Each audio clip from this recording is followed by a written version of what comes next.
Good evening, bonsoir. Thank you for taking the time to join this webinar hosted by the New Brunswick College of Pharmacists. My name is Ken Kelly. I'm a communications specialist with the college, and I'll be acting as moderator for this event.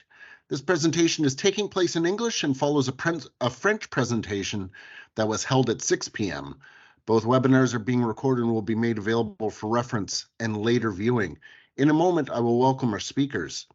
The New Brunswick College of Pharmacists respectfully acknowledges that the land on which we live and work is the traditional unceded territory of the Maliseet, Mi'kmaq, and Passamaquoddy peoples. The treaties of peace and friendship, which Maliseet, Mi'kmaq, and Passamaquoddy peoples first signed with the British Crown in 1725, did not deal with the surrender of lands and resources.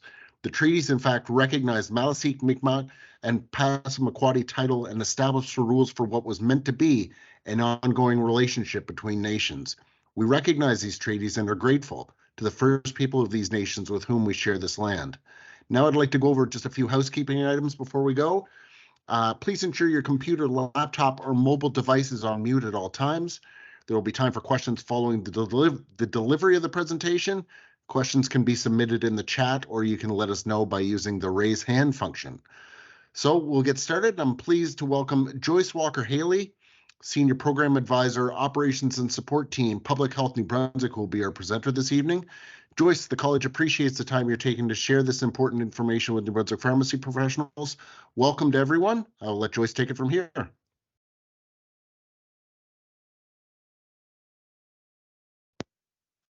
Thank you, Ken. We're pleased to be here this evening. So we're speaking this evening about publicly funded influenza antiviral medication in adult residential facilities, and from here on in, we'll just call them ARFs. And I genuinely thank you all for participating in this webinar. Influenza viruses circulate throughout our communities every year, and all individuals are encouraged to receive their annual influenza immunization. However, even with the high immunization rates, outbreaks of influenza commonly occur. Some individuals in our ARFs may be prone to experience more severe influenza illness. And this program aims to provide health equity with similar populations and to reduce the likelihood of severe illness and hospitalization due to influenza. Next slide, please, Ken.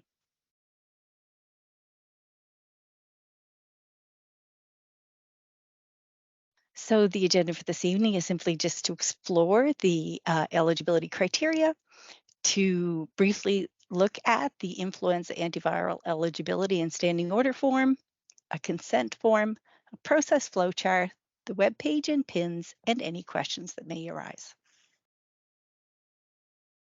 Next slide. Thank you. This program launched September 25th, and it provides funding for oseltamivir antiviral drugs for eligible ARF residents who don't have coverage under other plans. In addition, it also provides funding for pharmacists to assess and prescribe for prophylaxis if there's no order from a primary care provider on file. Please refer to the New Brunswick Drug Plan formulary for a complete list of products. In addition, please note that the powder for suspension requires special authorization. And if prescribing this product, please ensure the request contains all necessary information, including the fact that it is it is being prescribed for an eligible resident of an ARF.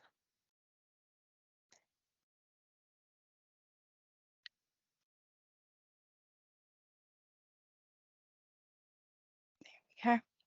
So for prophylaxis, an outbreak must be declared within the facility, and prophylaxis must be recommended by the medical officer of health. In terms of our criteria, an outbreak may be called by the medical officer of health if 2 or more individuals test positive for influenza within 7 days and there's felt to be an epilink. The pharmacy will be notified by public health if an outbreak has been declared in a 3G or 3B facility and if prophylaxis has been recommended. The pharmacy will then be able to fill the standing order prescriptions. Once an outbreak is declared, further individuals who become symptomatic will be presumed positive for this pathogen and given access to treatment if it's felt that only one respiratory virus is causing the illness. In addition, once an outbreak has been declared, you will not be able to see lab confirmation of influenza for all residents, as the people who are simply presumed positive won't have testing documentation. The level 3 generalist, 3G, and the memory care homes, 3B, this involves approximately 46 facilities that are home to about 646 residents. A list of facilities will be provided on the webpage for pharmacists to verify that the resident indeed is coming from an eligible home.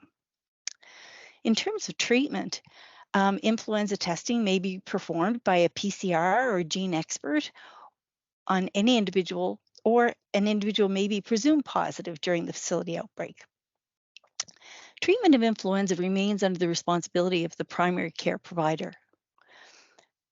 The drug is accessed via prescription from a primary care provider or eVisit NB.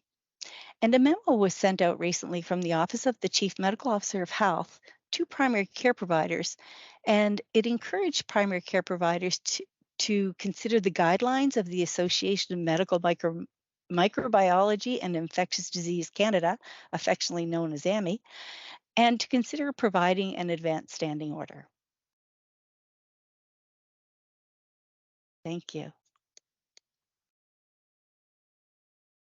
To support prompt influenza identification and access to antiviral medications, primary care providers may consider providing standing order prescriptions and requisitions for lab testing for residents in their care who would be clinically eligible. This is an influenza antiviral, it's a mouthful, influenza antiviral eligibility and standing order form that level 3G and 3B facilities may provide to primary care providers. It is to be completed on the resident's admission and annually before each respiratory illness season. The original is sent to the pharmacy by the primary care provider and retained at the pharmacy for up to 1 year. And next slide, please. Operators of 3G and 3B facilities should confirm that their facility's pharmacy is willing to assess and prescribe prophylaxis, possibly for all residents who do not have a standing order on file from the primary care provider. In preparation for each respiratory illness season, we encourage the operator and pharmacist to keep a list of residents for whom standing orders are on file with the pharmacy, those who still need forms completed, and those who do not consent to antiviral therapy. So I think it's very important every year that these conversations happen so that planning can take place. The consent forms for antiviral medication, the ARFs have been provided with antiviral medication consent forms for the resident or the substitute decision maker to complete. This consent is required by social development, but it can certainly be shared with the pharmacist who is assessing and prescribing for antiviral drugs for prophylaxis.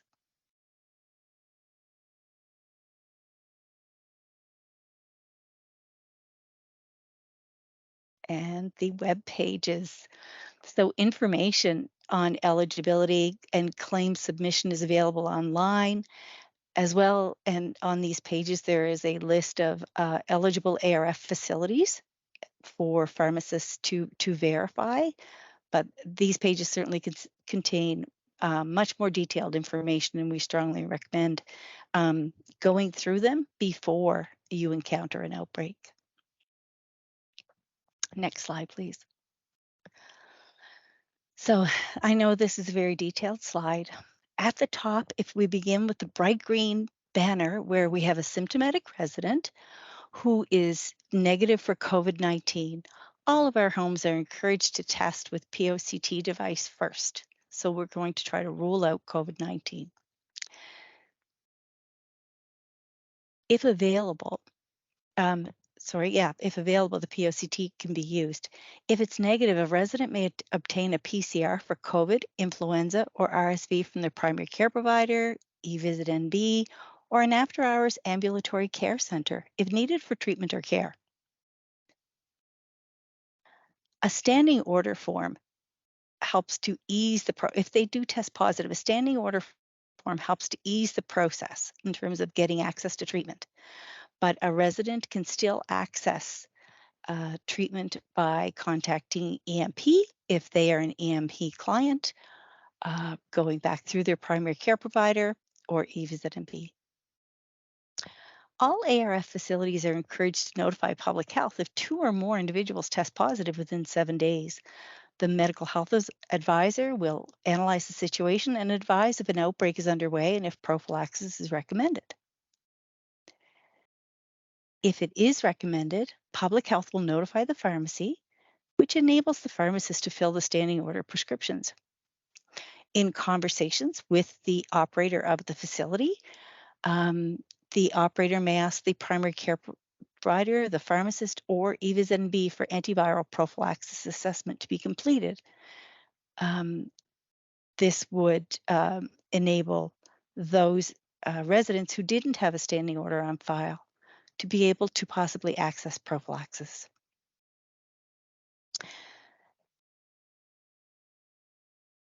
In terms of this slide, it's the 2 red areas that I guess I would draw your attention to, the red back box in the lower right, as well as the red print in the mid left. Those would be roles within a pharmacist would fall. And that's it. Please feel free to ask any questions or to make any comments. We appreciate your feedback.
Thank you very much for that, Joyce. We're going to keep the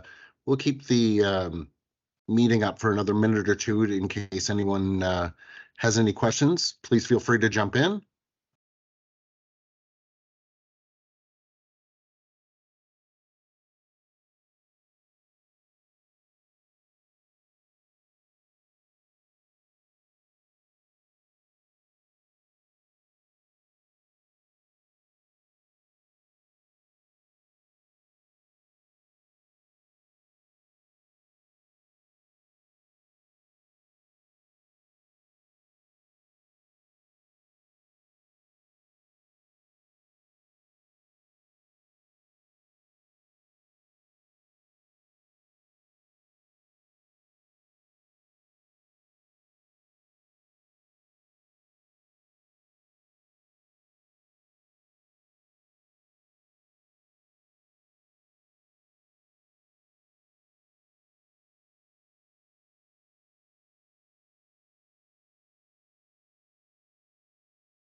I'd like to thank everyone for their participation tonight. We'll be publishing these recordings of both English and French in the coming weeks. If you have any questions, please feel free to reach out to the college, and we'd be happy to assist. Hope everyone has a great evening.